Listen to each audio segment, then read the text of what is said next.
I'd like now just to take a moment to introduce our chairman for the day, Conor Molloy. I've worked with Conor on a number of events similar to this, and Conor was with us last year at ISO 50001 Ireland, so he's testament to the numbers that have grown and the development of the standards throughout the year. Conor's a founding member and PRO for EMPI, which is Energy Management Professionals of Ireland, and I believe we've a number of members of the association in the house at the moment. Conor's day job is he's Managing Director of Authentic Energy. Authentic Energy is it's an organisation that assists companies saving energy and also to assist them in securing funding for various projects. And Conor's Authentic Energy have a stand here as well, and I'd urge you to visit that stand through the day. In addition, Conor's one of the EU's energy management workshop groups. He's chair of one of the EU management working groups. Conor's helped publish the EU standard of energy audits, and has previously contributed to the guidance document for ISO 50001. He's looking forward to speaking to you all today. Please engage with Conor and with our speakers throughout the day, and please enjoy the day. I'm looking forward to these presentations, and have a great day. Thank you. Thank you very much indeed, Roman. Thanks for the plug. So just talking to you this morning, I have to say it's great to see so many new faces, and great to see the attendance here this morning. I'm here speaking to you this morning on behalf of EMPI. Roman's done the intro, and I suppose what I would say is, if you're looking for independent advice in the energy management sector, you'll find both myself and my competitors at that location there, mp.ie. Okay. Now we're here today to talk about 50001, and what I'd like to do is just put things in a little bit of context, give you some updates on the Department of Energy, and then introduce our speakers, and as Roman said, try and keep things flowing in terms of Q&A and keep things on time. So today is very much about 50001, and people will often look at these standards and wonder, why are we here? And I think for organisations in this country, one of the key things is that we're an island, right? And 99% of our exports by volume go by road, so the price of diesel matters, okay? This is just a graph that shows you what's happened to the price of diesel in the last 10 years. It's gone up by 100%, so more than the price of electricity or gas. And I think, just bearing that in mind, it's part of your supply chain, it's something you need to keep an eye on. There has been recently, in the last 10 days, an unprecedented drop in the price of oil, and you might say, well, great, that's good news. But in my experience, after 10 years working in this business, that will help to mask wastage, right? So it's a time to be extra vigilant. How many people in the room are exporters? Show of hands, please. Okay. And how many will be Enterprise Ireland clients? Okay, very good. Now, the reason I'm bringing that up is that Enterprise Ireland are in the room, right? And if you're looking for help in terms of financial help and support in terms of getting 50001 certified, just make a beeline over to Declan and Tom. Want to maybe wave their hands there? Yeah. And as I say, it's there. Now, the reason I popped this slide up is just to show you where we're at in terms of energy costs. And for those of you who are exporting, you're competing with companies that are enjoying, generally speaking, lower energy prices than ourselves. So in addition to having to travel the distance from this island across into mainland Europe, etc., and other export markets, we have relatively high prices. We're not too bad on gas, but we're up there with Germany on the electricity prices. How many people in the room have heard about the Energy Efficiency Directive, Article 8? A couple of hands. That's good news. So I'm not going to have to explain it all in a great deal of detail and make you all read it. Okay. So, why am I bringing this up? In the next 2 weeks, I've been asked by the Department of Energy to tell you that they will publish the statutory instrument that makes Article 8 law in Ireland, and I'll explain to you in a few minutes what that means for your organisations. But I would like to just spend a moment beforehand explaining the benefits of the previous directive, which was 2006, and you can see it's essentially enabled low-cost finance for energy efficiency projects. There's funding there from energy suppliers, one of whom is exhibiting up the way there in Prova, and I haven't seen any of the others here so far this morning. Public procurement now includes an energy efficiency score. Electric vehicles have to be considered when they're looking at buying vehicles of any description, and there are standards for energy audits, auditors and performance management, i.e. 50001. So bringing that back to Article 8 and what it means to you. How many of the companies in the room employ more than 250 people in the EU, not just in Ireland? So, yeah, Okay, good smattering. And how many of the other companies would turn over more than 50 million in the European Union? Okay, not too many, but a good majority of people in the room are in organisations that employ more than 250 people. Essentially what EED 2012 Article 8 means is it applies to you, first of all, if you employ more than 250 people in the EU, so it doesn't matter how many you employ here, it's 250 across the EU is the rule. And essentially if you turn over more than 50 million, so if you're a relatively small organisation and you have a high turnover, this Article 8 applies to you. How many people have heard of ESOS in the UK? Great stuff, okay. Well, the Irish version of ESOS, as I said earlier, will be coming through in the next 2 weeks, and you should watch out for that on the Department of Energy website. But essentially what it says is that if you're an organisation that qualifies, in other words you're what's called a large organisation in EU law, you must complete high quality energy audits, right, by the 15th of December 2015 and every 4 years thereafter. Okay, so that's what the article says. The guidance is out there, it's straightforward in plain English. The alternative is to be ISO 50001 certified. Okay, and that's the majority of the member states' laws that we've seen there. And obviously being 50001 certified means that you will have done energy audits to some extent. One other point that's been a major shock to many of the member states, as Ronan mentioned earlier, I chair some committees in Brussels on a regular basis, and I was there last week, essentially is that transport, energy and fuel is specifically included. Okay, so for many of you, transport is something that's outsourced. Essentially, the implications of this article are that you've got to go and include it in your overall energy boundary. Okay, and you need to think about that. So that's causing a little bit of a skills shortage around Europe and some very interesting conversations. Key point, if you are less than 250 employees and you're less than 50 million, this is voluntary. There is nothing to worry about. So for all the people who didn't put their hands up, okay, you can stop worrying about this. All right, so just a key point to remember. In terms of standards, if you're looking for standards to do energy audits, these are the various standards that are mentioned in many of the EU member states' laws. 16247 Part 1 is the general energy audit, and since July we've had standards published for buildings, process and transport. The auditor standard, i.e. the standard for people like myself, is effectively written, finalised and agreed. It'll be voted on and published in Q1 of 2015. Okay.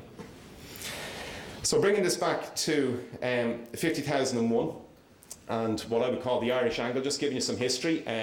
2005, Ireland's Energy Management Standard IS 393 was the basis of 16001. And you may wonder why I'm bringing this up. Well, in meetings last week in Brussels, there was many member states quoting the Irish experience, right, in terms of how to implement energy management, energy efficiency in their countries and their member states. That became 16001 was in 2009 was the best practice in energy management, and since 2011 50001 is the standard. So there's a whole family of standards out there coming under the 50001 umbrella. And some of you may have heard of 50002, which is the energy audit standard. Now at that meeting last week on Wednesday, this is the SFEM meeting, is what it's called, SMEM meeting at Senelec in Brussels. Essentially the recommendation from the member states, i.e. the standards bodies, is that they're going to continue recommending that 16247 remains the standard in Europe for energy audits until 2018. And the reason for that is that it's stitched into many of the laws in Europe. So it's going to be very confusing if they start mixing and matching with 50002. 50002, there's no specific differences, there's nothing there, no major troubles or issues to worry about, so no major differences at all to be concerned about. But if you're wondering what 16247 is and where it's coming from, just bear in mind that's the background, okay? You've got 50003, which is there for the certification bodies, 50004, which is the guidance document that Ronan mentioned earlier, and many of the people who participated in the finalisation of that document here in Dublin 2 years ago are in the room. A lot of the experts are here. We've got 50006 on the way for measurement and verification, and for those of you who are interested in organisational management and performance, 50015 is being worked on as well, and that's about measuring and verifying performance at an organisational level. So there's quite a lot going on in the standards game, but today is very much about 50001, and just to give you some motivation and maybe something to bring back to your head offices, this is the graph of sales of 50001 to the end of May 2014. Sorry. And essentially, it's the fastest. It remains the fastest selling standard since 9001. Okay, and that, as far as we're aware, that curve continues upwards in the months since. Okay, so as I say, just to give you a quick plug for all the work that's been done all around the world in terms of certification. It's just to bring things back together for you. As I said, this is all about 50001 today. So I hope that put things in context for you. In terms of my role as chair, I'm looking for your questions today. That's what makes it a valuable and interesting experience for us all, myself included. If you could, please, when we get to the questions, which we'll do after each of the speakers has spoken, so just before the coffee is when we will do the Q&A, I'd ask you to wait for the mic. Please state clearly your organisation name, your question, and please do avoid statements in the interest of everyone getting their coffee and their lunch on time. Okay. If you have a question and you don't like the mic, you'll notice there's a note there from myself with my mobile phone number on it, and you can text me. You can also use the hashtag on Twitter, but I have to confess that the sheer volume coming through Twitter is a bit much to cope with at times, so text might be the easiest way to get me if you don't fancy waiting for the mic.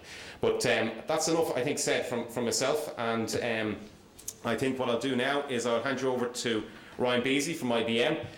Ryan is certified commercial investment member at IBM, 14 years experience manufacturing, has previously worked at CB Richard Ellis and was managing a $6 billion annual spend, and the ECAS program that he's developed has enabled large and complex users of utilities to reduce their energy expense by up to 20%. So I'm very much looking forward to hearing from Ryan.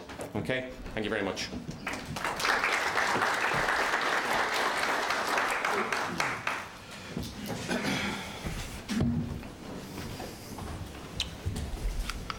Things kind of situated here. So first I will say thank you. Thank you for all of you being here today. I recognize that you all probably have about 1,000,001 different things you need to be doing right now. So thanks for coming out today and listening to some of the things that we're saying, and hopefully you'll find some good pieces to take back. Just a bit of history. So my name is Ryan Beesley. I'm with IBM. I'm part of our global business development team. My background has always been in commercial real estate and in energy. Just prior to IBM, I came from a company that was called Ingersoll Rand and Train, where I had responsibility for developing internal energy optimization programs that resulted in about a $15 million annual run rate reduction and an annualized savings of about 2% year over year. What was interesting about that was that it translated into about a $54 million stock market value increase within the organization, so that was a real win. We took that model and created one that we could take up to the marketplace, and then that's where I met IBM. Prior to that was with a company called CB Richard Ellis, where I was part of the Global Energy Sustainability Group. We had about 2 billion square feet of space or so that we managed and about a $6 billion annualized spend. So it didn't take long to realize that we couldn't go from the bottom up. Right? We got to start with organizational commitment. And that's why when this ISO 50001 standard came out, and the top box was how do we get organizations to make a commitment, the smile on my face was there for months. Because it is important. Without these organizations today making a commitment in order to push these things forward, we're never going to get to where we want to go.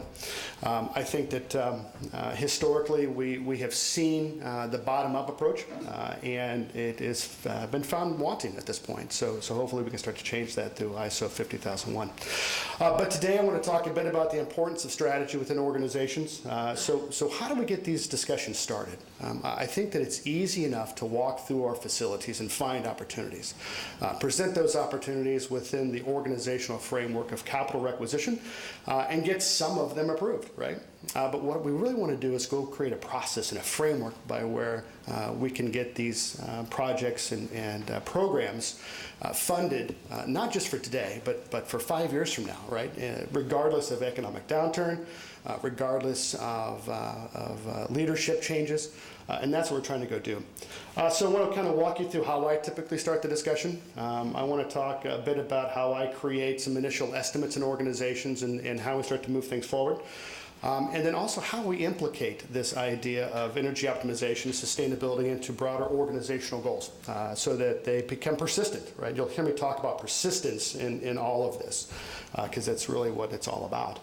And then lastly, just a quick path to organizational commitment. So what I really think that the strategy piece is so important because without it, we're all just sort of these rudderless ships rolling around, right? So we've got to be able to take our programs. We've got to be able to put them side by side with our operational programs, with our nice, with our operational programs, with our financial programs, And it has to sit at the very highest levels of organizations, right? We have to recognize that these spends are significant, and we have to manage them not as a fixed cost, but as a variable cost in the way in which they're intended. So I believe that these strategies help us to understand where we are along the path, understand how we bring our organizations together, and how, again, we create this persistence in our programs. We're in a unique field in the sense that we cross over many organizational roles, from finance and accounting to operations and maintenance.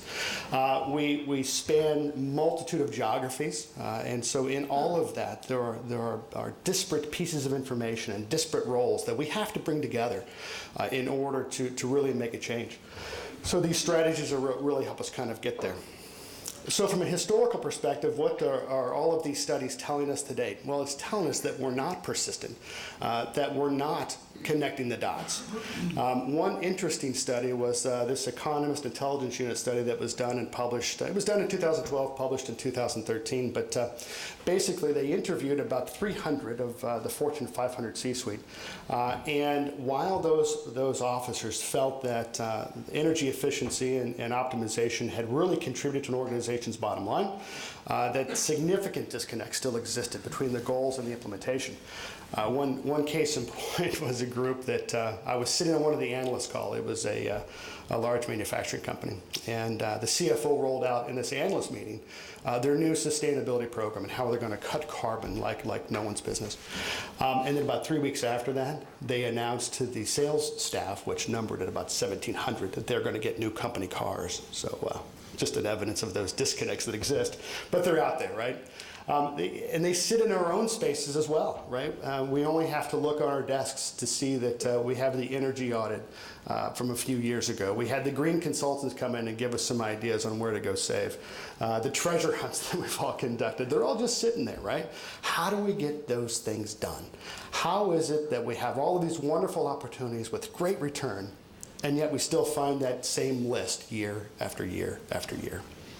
Well, hopefully I can answer some of those questions for you today. So the way to start is to stop. So I know this is a bit antithetical to what we're trying to go do here from an energy audit perspective, but stop. Stop going and do these audits. Stop spending resource. Stop doing that until you have organizational commitment. Until you can point to the organization's commitment to capital, until you have a process built, until you have a method of approval and criteria around it, stop doing it, right? Because you're just wasting resource. I believe that as an industry, we have to stop talking about MMBTUs. So from a historical perspective, I have dealt primarily with greedy capitalists, right? Folks who are motivated by a return, who have to answer to shareholders and stockholders. And so I find that one of the best discussions to have with them is that of financial return and stock price implication. So I typically speak dollars, not MMBTUs. I talk about life cycle costs and not first costs. And you have to clearly articulate the end game, right? Where is it we're trying to go, and why are we trying to go down this path? So where do I start? Well, I typically start looking at 4 different categories within an organization. So I start to look at the supply side. So all those things that we can do pre-meter. So physical financial hedging, any sort of rate and tariff analysis, anything that we can do pre-meter in order to affect change. Then we start to move into the demand side. And this is really all of those building functions that we know well, right? It's the lighting retrofits, it's the boiler retrofits, the HVAC, that sort of thing. We get into a bit of information management. So how do we get best practices and ideas to start to move virally across an organization versus serially, right? How do we get away from spreadsheets being circulated through emails? How do we get good ideas to move so much faster in organizations? Because what that does increases our NPV. And the last piece is environmental management. So what we typically do then is start to break down an organization. This is just an example company, $5 million, and I apologize for using dollars, but $5 million with a 10% savings profile. And in a typical industrial company, this is sort of how it breaks out, right? So we'll start to see about 12% of those savings come from this financial analysis piece of it, or the supply side. We'll start to see about 75%, of course, come from the demand side, because that's where things can really happen. 7% in information management, and then 6% in environmental management. So how do we get this saving stream to really have impact within an organization? And that's where this comes in. So that same company, what I typically do is go to like a Yahoo Finance and start to pull some annual figures from those folks. Because again, in order to create a strategy, we have to get those who are in charge of that ship. We've got to get them to change direction, and the only way they're going to change direction is if they have a personal interest. I find that a lot of our clients sit in that C-suite, and of course that's how they're motivated, is by shareholder price and stock market value. So I'm taking that MMBTU, that basis, and turn it into a financial calculation and some motivations for these folks to change. So in this example company, that 10% that we talked about before, this company has a 10.17% pre-tax margin, that $50 million annual spend, $27 million of net income, 54 million shares outstanding, and a PE ratio of 35.81.